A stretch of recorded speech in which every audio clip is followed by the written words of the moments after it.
Lunes 12 de agosto del 2019, amigos, es un gusto estar nuevamente con ustedes aquí en emisión estelar del Comercio TV con lo más destacado en esta jornada. Es un privilegio trabajar para ustedes. Aquí iniciamos. La Asamblea Nacional decidirá este martes si censura o no a la exministra de Salud, Verónica Espinosa. Dentro del legislativo aún es incierto si se alcanzarán los 92 votos que se requieren. En las últimas horas, los bloques legislativos analizan la posibilidad de dar o no los votos para la censura de la exministra de Salud, Verónica Espinosa. Los correístas afirman que habría una gran posibilidad de que su bloque pueda dar los votos para sumar con esta censura. Y vamos a tomar una decisión definitiva. Hay varios compañeros que piensan que hay que dar paso a la censura de la ministra. Es un tema que lo debatiremos al interior del bloque. Son 92 votos los que se deben lograr y por lo cual desde sectores de la oposición aún tienen dudas porque aseguran que desde el oficialismo habría una inclinación en no apoyar a la censura. No hubo una buena experiencia en el juicio político en contra de la otra ministra Espinosa. Hace mucho más difícil cuando se trata de llevar a juicio político a un ministro o a un exministro de Estado. Una cosa es el juicio político en contra de Tuárez o en contra de cualquier otro superintendente. Otra cosa es un juicio político en contra de un ministro o un exministro. La diferencia de votos son, para el un caso necesita 70, para el otro 92. Sin embargo, dicen que están a la espera de ver cuál será la posición que tomen los morenistas en torno a este tema, aunque algunos se adelantan a decir que podría haber el apoyo. Y he leído algunos criterios acerca de algunos asambleístas del oficialismo que han dicho que independientemente de ser de su mismo bloque, cada una de las entidades tiene su responsabilidad. Y yo espero que operen de esa manera. Mientras tanto, desde el bloque Suma y Creo, aseguran que apoyarán con los votos para que llegue la censura en contra de Espinosa. Yo me atrevo a decir sin equivocarme que mañana vamos a votar todos a favor de la censura. Seremos coherentes con los dos votos que hemos dado tanto en el juicio de Verónica Espinosa, como en el juicio también a los 4 consejeros del Consejo de Participación Constitucional. Vamos a ser coherentes, vamos a actuar en la misma línea como bloque. En Quito informó Adriana Rojas. La Comisión de Fiscalización de la Asamblea Nacional se instaló la tarde de este lunes para conocer el tercer pedido de juicio político en contra del presidente del Consejo de Participación, José Tuárez, y 3 consejeros más. Allí se encuentra nuestro compañero Javier Rosero para contarnos los detalles. Muy buenas noches, Javier. Adelante con tu informe. María Fernanda, buenas noches. Así es, el tercer pedido de juicio político que analiza la Comisión de Fiscalización es contra el presidente del Consejo de Participación Ciudadana y Control Social, José Tuárez, y el consejero de este mismo organismo, Walter Gómez. Según los comisionados de esta mesa legislativa, este proceso tiene que ver con la recomendación del informe de juicio político que ya fue aprobado y que se votará en el Pleno de la Asamblea Nacional el próximo día miércoles. Sobre este tema, escuchemos al vicepresidente de la Comisión Legislativa, Eliseo Azuero. Ellos están siendo indiciados por 2 procesos totalmente distintos. En el uno es con las otras 2 personas que hacen parte del Consejo de Participación Ciudadana y en este es particularmente sobre el consejero Tuárez y el consejero Gómez. Se puede fácilmente, si nosotros entregamos la documentación a tiempo, hacer en un mismo proceso todo el juicio político de los 2 temas. Pero si no, se puede diferir un día más y tramitar el siguiente juicio político, porque es que no es solo una causal, son varias causales. Este pedido de juicio político fue realizado por el presidente de la Comisión de Participación Ciudadana de la Asamblea Nacional, Raúl Tello, mismo que argumentó como causales el negarse a entregar información a la Comisión de Participación Ciudadana, afiliación y proselitismo, y en el caso particular de Tuárez, pertenecer a una orden religiosa y carecer de probidad notoria. En torno a este particular, observemos la postura del legislador Luis Pachala. Entonces, este juicio vamos ahora a leer el informe borrador, luego tenemos que realizar una matriz de cargo y descargo, sacar conclusiones como lo hicimos con el primer juicio y luego recomendar juicio o archivar. En este caso estamos analizando toda la base jurídica del artículo 76 de la Ley Orgánica de la Función Legislativa con 2 aspectos. Si el funcionario cuando compareció a la comisión especializada es o no una causal, si entregó o no la información. según los parlamentarios, independientemente de esta decisión del Pleno, en donde se podrá censurar y destituir a José Tuárez, Walter Gómez, Victoria de Sintonio y Rosa Chalá, el juicio político contra Tuárez y Gómez deberá continuar, siendo este jueves el vencimiento del tiempo en donde se debe aprobar o archivar el pedido de juicio político. Compañeros, regresamos con ustedes, que tengan una buena noche. Para ti también, Javier, y en ese mismo tema, el presidente del Consejo de Participación, José Carlos Tuárez, aseguró que el juicio político en su contra no tiene sustento. Por su parte, la consejera de Minoría, Sofía Almeida, sostuvo que una eventual reforma para eliminar al organismo debería incluir un mecanismo que garantice independencia en la selección de las autoridades. Siempre he dicho, al que nada debe, nada teme. Para Tuárez no hubo ningún pecado capital en la conformación de una comisión que tamice la designación de la Corte Constitucional, ejecutada por el Consejo Transitorio. Solo fue una moción académica. Un poco se reflexionó acerca de la Corte Constitucional, pero nunca se llegó a formar dicha comisión, Jorge y amigos televidentes. Que el miércoles acudirá al Parlamento para enfrentar el juicio político en su contra y otros 3 consejeros de mayoría, aunque está convencido de que mucho antes. Un linchamiento mediático, una persecución terrible, simplemente por defender a la familia, por defender a la vida, por defender a los ciudadanos. Quienes no están en la misma capilla precisan en su momento advirtieron las consecuencias colaterales. Criterio similar tienen sobre la aprobación del proyecto de reforma constitucional para desaparecer al Consejo. No se trata de quién toma la designación de autoridades, sino cómo se designan las autoridades, que sean las personas más probas, que sean las personas que tengan la experiencia necesaria, que sean personas apolíticas. 2 acciones de protección han sido infructuosas, pero agotadas las instancias legales internas, buscará a la Comisión Interamericana. Pese a que en Fiscalía también hay 2 denuncias por presunto perjurio y desacato, Tuárez no pierde la fe en el juicio final. Porque la historia los juzgará. ¿Ustedes creen que van a salir bien librados a pesar de que asambleístas de la denominada coalición suman un poco más de 75 y hasta 80 votos? Tengo confianza también en los asambleístas, o sea, son los ecuatorianos quienes le pusieron allí. Ellos no tienen que responder a los bloques. Y ante el cuestionamiento del superior de la Iglesia San Pablo Apóstol, Antonio Cabrejas, sobre una supuesta venta de su alma al diablo. Si Jesucristo nos enseña a perdonar 70 veces 7, bueno, pues yo tengo que seguir esa doctrina. Y él supo decir, Padre, perdónales porque no saben lo que hacen y lo que dicen. Informó Jorge Escobar. Y este lunes se dieron más diligencias en el caso Sobornos 2012-2016. La exministra María de los Ángeles Duarte amplió su versión, mientras que se informó que la defensa del expresidente Correa presentó una apelación a la orden de prisión dictada la semana pasada. A petición personal, la exministra María de los Ángeles Duarte amplió su versión en Fiscalía. Ella figura, según los archivos de Arroz Verde, como una de las líderes de la supuesta red de captación de aportes irregulares. Duarte insiste en que esto es incongruente y defiende su inocencia.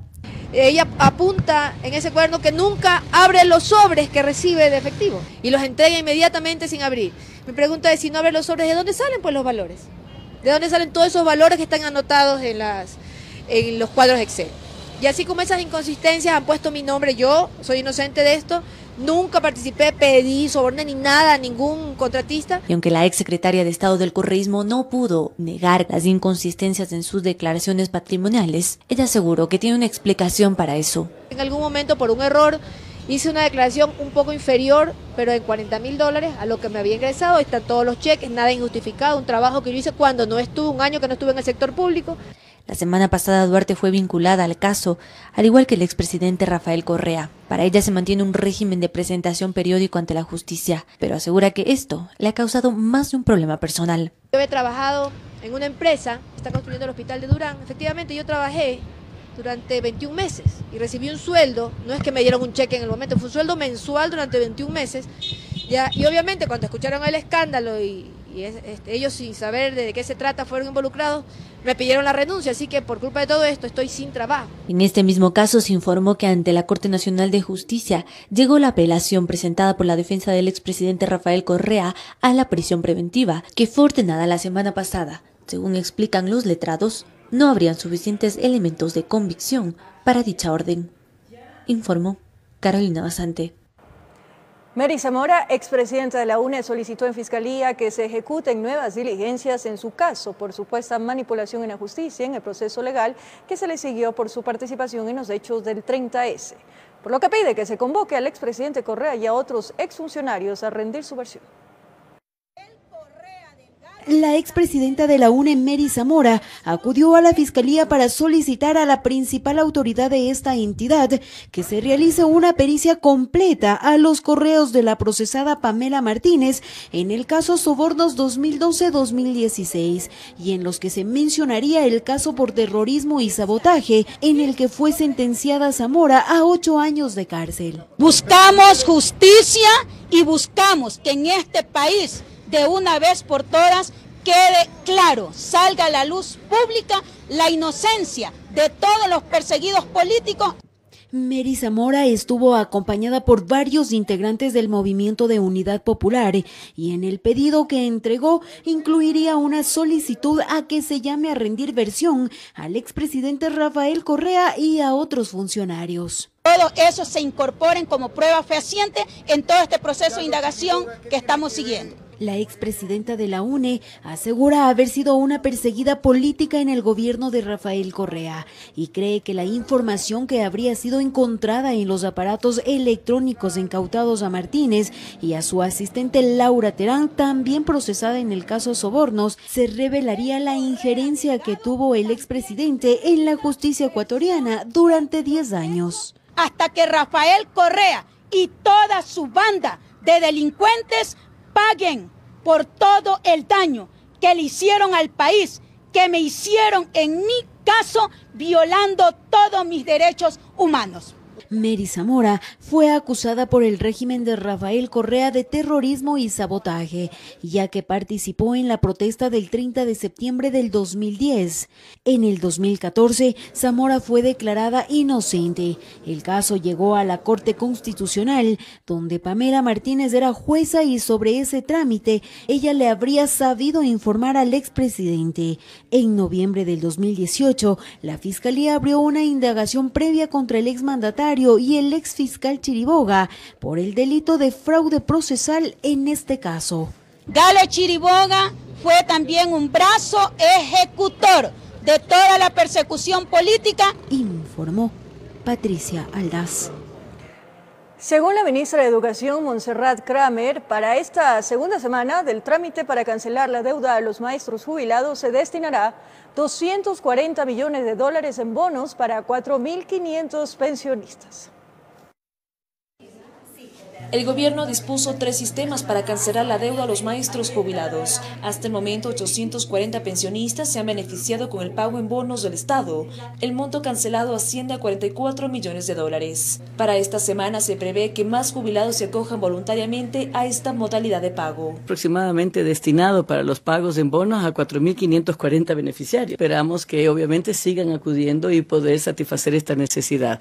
Están asignados 240 millones de dólares para eso. Según la ministra de Educación, el Banco del Instituto Ecuatoriano de Seguridad Social, BIES, se sumó a la negociación de los bonos del Estado como pago de los incentivos pendientes. Que ellos puedan hacer efectivo su bono en cualquier casa de valores, pero el BIES les da un interés de promedio 3.23 más o menos. El segundo sistema de pago es en efectivo. Se han desembolsado 73 millones de dólares a 1.516 jubilados de la educación, en condición de discapacidad, enfermedades catastróficas o mayores de 70 años. Y en tercer lugar está quienes forman parte de la ley transitoria de 2008-2010. A ellos se les pagará 3 cuotas al final de este trimestre, $1.000 por mes y luego el restante el año próximo. Por su parte, el representante de los maestros jubilados, Raúl Llanes, señaló que están vigilantes a que se cumpla el acuerdo que firmaron con el gobierno. Determinando en cada provincia comisiones que establezcan como veeduría de los avances que en cada provincia sucede con respecto al acuerdo firmado. Llanes calificó como un logro que luego de 11 años se esté cancelando la deuda pendiente con los maestros jubilados. Es una victoria, entonces ya tenemos luz en el túnel que va solucionándose el problema de los maestros jubilados. Esta es la segunda semana del trámite para cancelar la deuda a los maestros jubilados. En las oficinas de las direcciones zonales y distritales del Ministerio de Educación se están atendiendo los requerimientos de los pensionistas. informó Priscila Cadena. Tras un acuerdo firmado entre la Cancillería y la ministra de Gobierno, Ecuador exigirá visa a ciudadanos de 11 países africanos y asiáticos.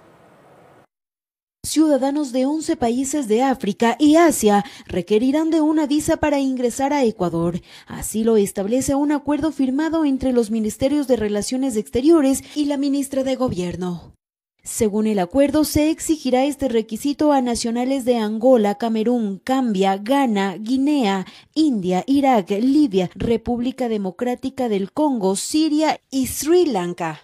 El documento señala además que se exceptúa de estas disposiciones a quienes tengan pasaportes diplomáticos, oficiales o especiales que sean sujetos a exagenación recíproca de visados por acuerdos multilaterales y bilaterales suscritos con Ecuador. Según un comunicado de la Cancillería de Ecuador, se realiza análisis constantes de los flujos migratorios que recibe el país en sus fronteras y toma las medidas adecuadas para cumplir con el deber constitucional de mantener una migración regular, ordenada y segura. Se menciona también que se habría detectado que el porcentaje de personas que permanecen en el país va más allá del periodo de turista de 90 días, que en algunos casos son superiores al 90%. En la actualidad, Ecuador solicita el visado a ciudadanos de Afganistán, Bangladesh, Eritrea, Cuba, Etiopía, Kenia, Nepal, Nigeria, Pakistán, Somalia, Senegal y Corea del Norte. Recordemos también que el 25 de julio del 2019, el gobierno emitió un decreto en el que establece la solicitud de este documento a los ciudadanos venezolanos que entren al país a partir del próximo 26 de agosto. Informó Patricia Aldaz. Entre los nuevos delitos que se incorporaron a las reformas del Código Orgánico Integral Penal está la desaparición involuntaria. La colocación de este delito obedece al pedido de la Defensoría del Pueblo para que reemplace al delito del secuestro. La incorporación del delito de desaparición involuntaria a las reformas del COIP parte, entre otros análisis y debates, del trabajo que realizó la Comisión Ocasional de Personas Desaparecidas de la Asamblea Nacional, que evidenció una problemática preocupante en el país debido a que muchas familias que desconocen el paradero de uno de sus familiares sienten que la legislación no otorga herramientas suficientes para que los mismos sean encontrados. De esta manera se tipifica el delito de desaparición involuntaria: la persona que priva de libertad, retenga, arrebate, desaparezca, traslade al lugar distinto a una o más personas en contra de su voluntad y niegue información de su paradero o destino, siendo la sanción por el cometimiento de este delito de 7 a 10 años de pena privativa de libertad. Sin embargo, será sancionada con pena privativa de libertad de 10 a 13 años cuando concurra alguna de estas circunstancias. Si la privación de la víctima se prolonga por 8 días, si la víctima es menor de 18 años, mayor de 65, mujer embarazada, persona con discapacidad o padezca enfermedad que comprometa su vida. Si se comete con apoderamiento de nave o aeronave, vehículos o cualquier otro transporte. Si se comete total o parcialmente desde el extranjero. Si se comete por personas que tengan algún tipo de relación familiar o de poder o autoridad sobre la víctima. Si la víctima ha sido sometida a violencia física o psicológica. La pena privativa de libertad aumenta de 22 a 26 años cuando la víctima se le produce la muerte. Según la propuesta de reforma a aprobarse en la Asamblea Nacional, la incorporación de este delito de desaparición involuntaria obedece al pedido de la Defensoría del Pueblo, que solicitó este tipo penal en reemplazo del delito de secuestro. Informó Javier Rosero. Organizaciones animalistas insisten en que se debe incluir en las reformas del Código Orgánico Integral Penal también los agravantes en caso de maltrato animal. Las reformas del Código Orgánico Integral Penal incorporan 7 nuevos delitos. De ser aprobadas en el Pleno de la Asamblea, se incluiría la desaparición involuntaria, el incesto, la falsificación de contenido en certificados médicos y el abuso sexual a mascotas o animales de compañía. Este último punto llama la atención de los grupos animalistas, quienes acuden a la Asamblea constantemente para respaldar o solventar dudas respecto de la propuesta que ya entregaron a la Comisión de Justicia. Los principales temas que PAE presentó es primero cambiar el maltrato animal y la muerte de un animal de una contravención que es únicamente actualmente haya un delito penal. Actualmente la pena es de 3 a 7 días, se está pidiendo que se suba de 1 a 3 años. También se está pidiendo que ya se penalice la zoofilia, también la pelea de perros. Al pedido también se le ha sumado la Secretaría de Inclusión del municipio de Quito. Lo que buscan es que además el delito por maltrato tenga agravantes. Anteriormente se estaba tomando en cuenta que era lo mismo maltratar a un animal que 100. Ahora estamos pidiendo que sea distinta se puede decir el delito. Pero no solo eso, sino que el objetivo también es que la investigación de los casos sea a través de un fiscal. Ellos recuerdan que cuando se envenenó a más de 24 perros en la ciudad de Quito, la investigación la tuvieron que hacer las propias organizaciones. Lo que nosotros queremos es que sea un delito como todos los delitos y que Fiscalía tenga la obligación de hacer el seguimiento. Mire, hay 3 elementos que tenemos que tomarlos en cuenta en tema de mascotas, por ejemplo. Maltrato, que se refiere a lesiones, muerte, inclusive se habla de violación a mascotas. Entonces, todos estos yo creo que no debe tenerse como contravención, sino como delitos. Eso está configurado, pero será el Pleno quien tome la última decisión. Se tiene previsto que el tratamiento de este cuerpo legal en segundo debate se convoque para esta semana. En Quito informó Andrea Orbe.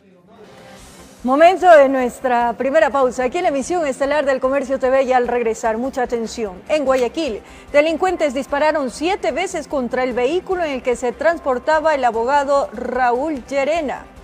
Además, un presunto femicidio y posterior suicidio se registró en la capital. Un hombre habría asesinado a su conviviente para después quitarse la vida colgándose de una viga. Los detalles en breves minutos. Gracias por seguir en nuestra sintonía, y como lo anunciamos, el abogado Raúl Llerena fue acribillado cuando se dirigía a una radio junto a uno de los colaboradores antes de llegar al puente que une San Borondón con Guayaquil. Llerena fue trasladado hasta una casa de salud. La policía investiga este atentado. Es el momento en el que el automóvil cierra el paso del vehículo, en el que iba el abogado Raúl Llerena como copiloto. Y en escena aparecen 2 sujetos en una motocicleta, uno con casco y otro con una chompa con capucha. Según las primeras investigaciones, aquel carro bloqueó el paso del otro, en el que se transportaba el abogado, y eso fue aprovechado por los antisociales que iban en la motocicleta, que al verlo a pocos metros abrieron fuego.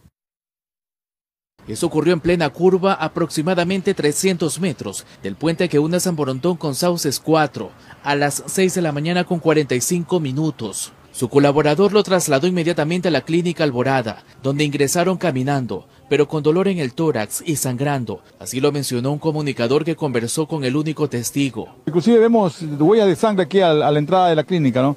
Raúl entra caminando ayudado por su chofer y uno de los guardias aquí de la clínica. Le decía al chofer, no puedo, no aguanto, no llego. Entonces el chofer le decía, no, tranquilo, sí vas a llegar. El vehículo quedó en esas condiciones, con 5 orificios, ingreso de proyectil en el vidrio de la puerta derecha, otro en el retrovisor y uno que quedó en la puerta. 5 balas hirieron al profesional en derecho. El estado hasta este momento está crítico y son 7 los impactos que se han constatado en el vehículo donde él se transportaba, de los cuales aproximadamente 4 o 5 les habrían impactado en su humanidad. Varias unidades especializadas de la Policía Nacional iniciaron las indagaciones para esclarecer este atentado contra el abogado Raúl Llerena. Por ahora se revisan los videos de cámaras instaladas en la parte exterior de una urbanización ubicada a pocos metros de ese lugar. Tenemos en el lugar levantados 5 indicios balísticos, que son vainas percutidas, las cuales van a ser valoradas respectivamente para establecer si es que existiese una sola arma o varias armas en el hecho. El vehículo tiene unas láminas que se podría llamar la famosa lámina de seguridad, ¿no? Pero no es un vehículo blindado. Un vehículo blindado tiene otras características que no permiten el ingreso de calibres cortos como 9 milímetros. Sus familiares y amigos se acercaron a la Casa de Salud del norte de Guayaquil, donde fue intervenido al mediodía de ese lunes, todos concernados y esperando buenas noticias de los galenos. Hay 3 en el abdomen y otro que es en parte más alta, pero no hay un órgano vital que esté totalmente comprometido. Yo creo que Raúl Llerena es un hombre bueno, un hombre fuerte. La investigación es muy difícil porque él era un hombre luchador, venía luchando contra la corrupción, contra los jueces corruptos, estaba diciendo nombres, a los fiscales corruptos les estaba diciendo nombres. De su parte, la ministra de Gobierno María Paula Romo publicó en su cuenta de Twitter que el ataque contra el abogado Llerena tiene todas las características de un ataque selectivo y sobre esa hipótesis y posibles responsables, la Policía Nacional está desplegando todos sus esfuerzos, informó Charlie Pisa. Agentes de la policía realizaron el levantamiento de 2 cuerpos en el distrito Calderón. Aparentemente se trató de un caso de violencia intrafamiliar que terminó en un presunto femicidio y posterior suicidio. En el interior de esta vivienda ubicada entre las calles Barcelona y Santander en el sector de San Juan de Calderón, se dibujaba un escenario espantoso y doloroso al mismo tiempo. En la sala fue encontrado el cuerpo de una mujer. El cadáver tenía signos de violencia. Una señorita que muere producto de una asfixia y producto de eso después su victimario toma la decisión de suicidarse y se ahorca. Un poco más adentro, quien sería su pareja sentimental de 45 años de edad. El occiso estaba suspendido de una columna, utilizó una cuerda para supuestamente colgarse. Es un tema que lamentablemente pues escapa al control policial, es una situación que sucedió al interior de un domicilio. Cuando ingresaron los policías a la escena, ya no tenían signos vitales, el hecho respondería a problemas sentimentales. En las investigaciones de agentes de la DINASED conocieron que las discusiones se agudizaron hace 5 meses atrás. Está en un proceso de investigación, entonces está con fiscalía, entonces posterior se dará a conocer todos los hechos que se han suscitado. Aparentemente el hombre primero acabó con la vida de su pareja para luego suicidarse. Los celos habrían podido más que la razón. Un caso que es investigado como presunto femicidio-suicidio, aunque el autor material e intelectual ya no está. Investigativamente se cierra porque es evidente que se trató, como le digo, de un suicidio. Investigativamente el tema está cerrado. Conflictos del corazón que dejan a 2 familias enfrentadas, llorando por una decisión que jamás imaginaron, una relación amorosa donde el fantasma de la infidelidad los llevó temprano a la eternidad. En Quito informó Iván Casamen. En el sur de Quito, agentes de la DINASED capturaron al presunto responsable de asesinar e incinerar a un hombre. El violento hecho se registró en junio pasado. El cuerpo fue encontrado en la vía a Chiriboga. Las investigaciones de campo permitieron llegar a los agentes de la DINASED hasta un domicilio en el sector del tránsito de Chillogallo. Con la orden de allanamiento, los uniformados ingresaron en busca del presunto responsable del asesinato y posterior incineración del cuerpo de un hombre de más o menos 26 años de edad. El cual presenta quemaduras en todo el cuerpo. Asimismo, varios signos hay de violencia, entre ellas heridas punzocortantes a nivel del tórax y una herida en la región mentorial. Al parecer la víctima y el victimario eran conocidos. El crimen se habría producido en medio de una riña. Entre las hipótesis que el joven fue asesinado en un lugar y para deshacerse de las evidencias, el sospechoso le prendió fuego y lo abandonó en una zona desolada en medio de la maleza. Hay una prueba de campo que es el luminol para poder identificar la escena primaria donde se suscitó el hecho de asesinato. Por algunas semanas el cuerpo permaneció en el Departamento de Medicina Legal como NN, es decir, no estaba identificado, pero días atrás el cadáver fue reconocido por la familia. Estaba reportado como desaparecido días después de su muerte, del fallecimiento. O sea, hubo una denuncia que le reportaron con desaparecido. Sí, efectivamente. En la verificación de los datos, agentes de la DINASED se encontraron con otra sorpresa. El sospechoso tenía una boleta vigente del 2015 por el presunto delito de asesinato. Ahora tendrá que responder por partida doble. El sospechoso es un ecuatoriano que no pasa de los 25 años de edad. 2 casos diferentes, pero investigados como asesinato. Es un caso que ya está más avanzado que este. 2 meses y unas horas logró disfrutar del caminar de la libertad. La policía acabó con sus pasos de inseguridad. En Quito informó Iván Casamen. No hay pistas que ayuden a encontrar a Anaí, una pequeña que habría sido raptada en el sur de Quito. La familia del infante no descansa en su búsqueda. La Federación de Taxis de Pichincha se unió a la causa. Queremos a Yasmín. Caminan todos los días, no les importa el sol, el viento, la distancia. A la madre de Anaí y la familia ni el cansancio los detiene en la incansable búsqueda de la niña de 2 años 3 meses de edad. En esta ocasión recibieron el apoyo de los taxistas de Pichincha. Las unidades llevarán afiches con la foto de la pequeña y teléfono a donde la comunidad puede entregar información. Toda la familia, amigos, como padres estamos al frente. Hemos hecho todo. Prácticamente una semana de la desaparición nadie sabe de su paradero. Para la familia, los días se han vuelto cortos y las noches largas. Una pesadilla de la que intentan despertar con la esperanza que la pequeña volvió a los brazos de su madre. Que se comuniquen, que me devuelvan a mi niña. Es lo único que les pido. 3 unidades especiales de la policía trabajan en el caso, han unido esfuerzos, UNACE, DINAPEN y DINASED, en busca de encontrar una pista que les pueda llevar hasta la niña. Inicialmente se habló de un supuesto secuestro, pero los días han pasado y no han encontrado indicios que configuren dicho delito. Hasta el momento no ha habido ningún tipo de requerimiento, ningún tipo de exigencias por parte de los supuestos secuestradores si fuera ese el delito. La gravedad de la desaparición obligó a las autoridades a emitir la alerta Emilia, un protocolo de búsqueda para menores en situación de riesgo. El general Víctor Arauz, comandante del Distrito Metropolitano de Quito, indicó que la alerta alcanzó a los puntos fronterizos. Y hasta el momento no hay ningún reporte ni ninguna situación que nos haga presumir que la niña pudo haber abandonado el país. Un manto de misterio cubre la desaparición, mientras la esperanza de que aparezca o la devuelvan viva es la única fortaleza que les mantiene de pie para no desmayar en el largo y gris camino que recorren a diario. En Quito informó Iván Casamen. Recorremos el país. En Babahoyo, un hombre se subió a lo alto del puente que conecta a la ciudad con sus parroquias para intentar quitarse la vida. Al menos una hora les llevó al personal del Cuerpo de Bomberos lograr bajar al ciudadano, quien se encontraba en aparente estado etílico. En lo alto de la estructura del puente estaba el hombre en pantaloneta, con una gorra blanca y sin camisa. Junto a él, 2 bomberos que procuraban convencerlo de descender, pues según comentaban sus vecinos, amenazaba con lanzarse desde el punto más alto, un aproximado de 18 metros hasta el pavimento.